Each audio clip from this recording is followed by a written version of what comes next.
बिस्मिल्लाहिर्रहमानिर्रहीम। अस्सलाम वालेकुम। कैसे हैं सब लोग? उम्मीद करता हूँ सब लोग खैरियत से होंगे। जी, हमने एमडी कैट के एमसीक्यूज़ की एक सीरीज़ का सिलसिला शुरू किया था, जिसमें हमने चैप्टर नंबर 2 के एमसीक्यूज़ थे उनको हमने कंप्लीट कर लिया था। उनमें सबसे पहले हमने पास्ट एमडी कैट के एमसीक्यूज़ को डिस्कस किया। उसके बाद हमने टॉपिक वाइज एमसीक्यूज़ की डिस्कशन की। आज की वीडियो में हम चैप्टर नंबर 10 के जो एमसीक्यूज़ हैं, एमसीक्यूज़ की जो सीरीज़ है, उस सीरीज़ को क्या करने जा रहे हैं, डिस्कस करने जा रहे हैं। चैप्टर नंबर 10 के सबसे पहले हम पास्ट पेपर में जो एमसीक्यूज़ आए हुए हैं और एमडी कैट के एमसीक्यूज़, उनको हम क्या करते हैं पहले डिस्कस करेंगे। उसके बाद इस चैप्टर के भी जो टॉपिक वाइज एमसीक्यूज़ हैं उनको क्या करेंगे, डिस्कस करेंगे। तो हम स्टार्ट करते हैं पहले एमसीक्यूज़ से। अगर हम बात करें अपने पहले एमसीक्यूज़ की, shark and rays are included in class. अब शार्क और रेज का आपको पता होना चाहिए ये क्या है, ये फ़िशीज़ हैं। तो इसकी वजह से आपको फ़िश वाला टॉपिक भी अगर आपने पढ़ा है, मतलब वर्टिब्रेट की डाइवर्सिटी में ही है, तो आप ओबियसली इसका आंसर जान लेंगे कि शार्क जो है, जो रेज है, ये किस कैटेगरीज में बिलोंग करती है। साइक्लोस्टोमेटा में, ऑस्टिकथीज में, कॉन्टिकथीज में या टेट्रापोड्स में। तो इसका क्या करेक्ट आंसर होगा? ओबियसली ये किस में बिलोंग करती हैं, ये कॉन्टिकथीज के अंदर बिलोंग करती हैं। उसके बाद है in mouth mail is dash. अब ये जो माउथ है बेसिकली ये क्या है, ये इंसेक्ट है। तो इसमें वो कहता है जो मेल है वो क्या होता है, हिट्रोगोमेटिक होता है, होमोगोमेटिक होता है या डियोगोमेटिक होता है या बोथ बी एंड सी। तो देखिए जी, हिट्रोगोमेटिक का क्या मतलब होता है, डिफरेंट तरह के गैमेट्स, मतलब मेल और फीमेल के। और होमोगोमेटिक का मतलब क्या होता है, सेम मेल और फीमेल के जो गैमेट्स हैं बिल्कुल सेम। और डियोगोमेटिक का क्या मतलब होता है कि दोनों ही मतलब रखता है, बोथ बी एंड सी। तो ये डी ऑप्शन तो है नहीं, सी भी नहीं है। तो अगर आप इसको डिस्कस करेंगे, पढ़ेंगे, तो इसके आंसर आपको ओबियसली आइडिया हो जाएगा कि जो माउथ है ना, या जिसको परवाना बोलते हैं, इसके अंदर जो मेल है वो क्या होता है, होमोगोमेटिक होता है। उसके बाद है which of the following are called placental mammal. अब ये बी एम सी क्यूज़ बहुत आया हुआ है और ये M C Qs M D CAT का एम सी क्यूज़ है। तो अब आपको पता है मैमल की जो क्लासिफिकेशन की जाती है, तो सबसे पहला ऑप्शन कौन सा है, प्रोटोथेरिया। दूसरा कौन सा है, मेटाथेरिया। तीसरा कौन सा है, यूथेरिया। और चौथा कौन सा है, ऑल ऑफ दीज। तो आप लोगों ने पढ़ा हुआ है कि जब हमने मैमल की क्लासिफिकेशन की है, तो ये भी वर्टिब्रेट की डाइवर्सिटी में से है। अगर मैमल वाला टॉपिक आपने पढ़ा है या पहले पेज को ही पढ़ा है, तो ओबियसली इसका करेक्ट आंसर आप बता देंगे। तो इसका करेक्ट आंसर क्या होगा, इसका करेक्ट आंसर होगा यूथेरिया। जो ट्रू मैमल्स हैं ना, उनकी ये फीचर्स है कि वो क्या होते हैं, प्लेसेंटल मैमल्स होते हैं।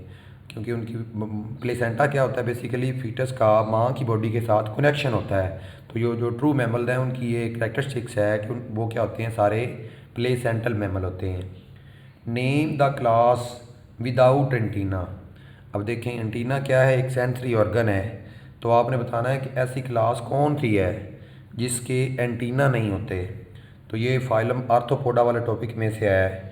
अगर आपने फाइलम आर्थो वाले टॉपिक को पढ़ा हुआ है और उसके जो है कह लें जितनी क्लासेस हैं उनको डिस्कस किया हुआ है और उनकी आगे फिगर्स भी याद की हुई हैं, मतलब उसके अंदर कौन कौन थे इंसेक्ट आ रहे हैं, तो ओबियसली ये आंसर भी मेरे बताने से पहले आपने अपने माइंड में सोच लिया होगा।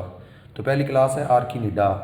अब आर्किनिडा वो क्लास है जिसके क्लास है ये स्पाइडर बिलोंग करता है, ये जो जाला वगैरह बनाता है। इंसेक्टा जिसके अंदर इंसेक्ट बिलोंग करते हैं, मैरीपोडा और क्रस्टेशिया। तो ये चारों क्लासों में अगर आपने इसकी जो क्लासेस पढ़ी हैं ना, तो ऑब्वियसली आप फौरी बता देंगे कि जो फाइलम आर्किनिडा है जिसके अंदर स्पाइडर्स बिलोंग करता है, ये वो वाहिद क्लास है इन आर्थ्रोपोडा के अंदर कि जिसके एंटीना नहीं होते। उसके बाद हम बात करते हैं एम सी क्यूज नंबर 5 की। तो एम सी क्यूज नंबर 5 क्या होगा, विच of the following do not have body cavity. अब आपको पता है ये भी, आपने अगर बॉडी कैविटी वाला टॉपिक पढ़ा है मसलन कि ऐसे जानदार जिनकी बॉडी के अंदर कैविटी होती है उनको क्या बोलते हैं, ऐसे जानदार जिनकी बॉडी के अंदर कैविटी मौजूद नहीं होती उनको क्या बोलते हैं, और ऐसे जानदार जिनकी बॉडी के अंदर कैविटी होती नहीं है उनको क्या बोलते हैं। तो ओबियसली इसका आंसर भी आप फौरी बता देंगे। अब वो पूछ रहा है कि कौन सा इनमें से है जिसके अंदर बॉडी कैविटी नहीं है। ए ऑप्शन है सोडोसिलोमेट या सोडोसिलोमेटा, सिलोमेटा, ए सिलोमेटा, नन ऑफ दीज। तो ऑब्वियसली नन ऑफ दीज तो हो ही नहीं सकता, क्योंकि उसने क्लियर कट पूछ लिया है। क्या पूछा है भला कि इनमें से कौन सा ऐसा है इन नीचे दिए गए 4 ऑप्शन में से कि जिसकी बॉडी कैविटी नहीं है। तो आप लोग जानते हैं कि ये जो ए सिलोमेटा है, ए का मतलब होता है एब्सेंट, और सिलोमेटा सिलोम से निकला है, सिलोम कैविटी को बोलते हैं। तो ये वो वाले जानदार इसके अंदर आते हैं जिनकी बॉडी के अंदर कोई कैविटी नहीं होती। तो इस वजह से इनको क्या बोलेंगे, इनको ए सिलोमेटा बोलेंगे। उसके बाद है large group of parasitic protozoa. Parasitic protozoa का जो लार्ज ग्रुप है, सम ऑफ विच, जिनमें से कुछ क्या करते हैं, काज करते हैं various disease such as malaria to human. अब ह्यूमन को जो मलेरिया काज करते हैं, तो ये बी एम सी क्यू थोड़ा सा कंसेप्चुअल भी है, और इसमें मलेरिया को देख के इंसेक्ट समझेंगे स्टूडेंट, और वो कहेंगे कि इसका आंसर तो ये इंसेक्ट आएंगे आर्थ्रोपोडा के अंदर, तो लिहाजा उस पर टिक लगा देंगे। तो लाइन को आपने, इस एमसीक्यूज को आपने पढ़ना है। उसने क्या पूछा है कि large group of parasitic protozoa some of which cause various disease such as malaria to humans. अब मलेरिया आपको पता है किस वजह से होता है, प्लाज्मोडियम की वजह से होता है। और ये जो प्लाज्मोडियम है ये कहाँ से बिलोंग करता है, ये जो प्रोटोजोआ है, एस्केलमेंथिस से बिलोंग करता है, एनिलिडा से बिलोंग करता है, प्लेटियलमेंथिस से बिलोंग करता है। अब ये आर्थ्रोपोडा के अंदर तो इंसेक्ट आ जाते हैं, तो इसके अंदर तो आएगा नहीं। प्लेटियलमेंथिस से फ्लैट वॉर्म आ जाते हैं, प्लेनेरिया वगैरह, तो इसके अंदर भी नहीं आएगा। एनिलिडा बेसिकली सेगमेंटेड बॉडी होती है, इसके अंदर अर्थवॉर्म ब्लीचेस वगैरह आ जाती हैं, तो इसके अंदर भी नहीं आएगा। तो इसका करेक्ट आंसर क्या होगा, इसका करेक्ट आंसर होगा ए ऑप्शन, एस्केलमेंथिस होगा, या ये आप ये कह सकते हैं एपी कम्प्लेक्सा। उसके बाद है it is an endoparasite of humans, cattle, pigs and it complete it's life cycle in 2 host.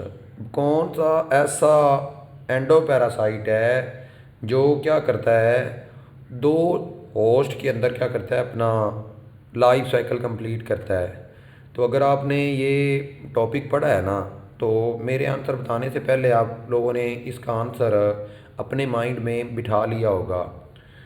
कौन कौन से ऑप्शन हैं जी, टेपवॉर्म, लीवर फ्लूक, ओरिला, प्लेनेरिया। तो अगर आपने टेपवॉर्म वाला टॉपिक पढ़ा है तो उसमें आपने देखा होगा कि ये जो टेपवॉर्म है ये क्या है, एंडोपैरासाइट है। किसके, कैटल के, पिग के, और ये क्या करते हैं, कंप्लीट करते हैं अपने लाइफ साइकिल को 2 होस्ट के अंदर। ठीक है। उसके बाद है tsetse fly causes sleeping sickness and skin disease by transmitting. अब ये एक मक्खी है टीज टी फ्लाई जो स्लीपिंग सिकनेस जो बीमारी है वो काज करती है, और स्किन की दूसरी बीमारियां काज करती है। अब ये फैलाती कैसे है, अब आपको पता है ये भी एक प्रोटोजोआ है जिसकी वजह से ये जो स्लीपिंग सिकनेस डिजीज़ है या स्किन की जो डिजीज़ हैं वो फैलती हैं। तो वो कौन सा प्रोटोजोआ है, मैंने आपको डायरेक्ट प्रोटोजोआ बता दिया तो आप इंसेक्ट वाला टॉपिक तो भूल जाएंगे। इंसेक्ट तो आ ही नहीं सकता, एनोफ्लीज भी इंसेक्ट है। अब पीछे प्रोटोजोआ रह जाते हैं प्लाज्मोडियम और ट्राइपैनोसोमा।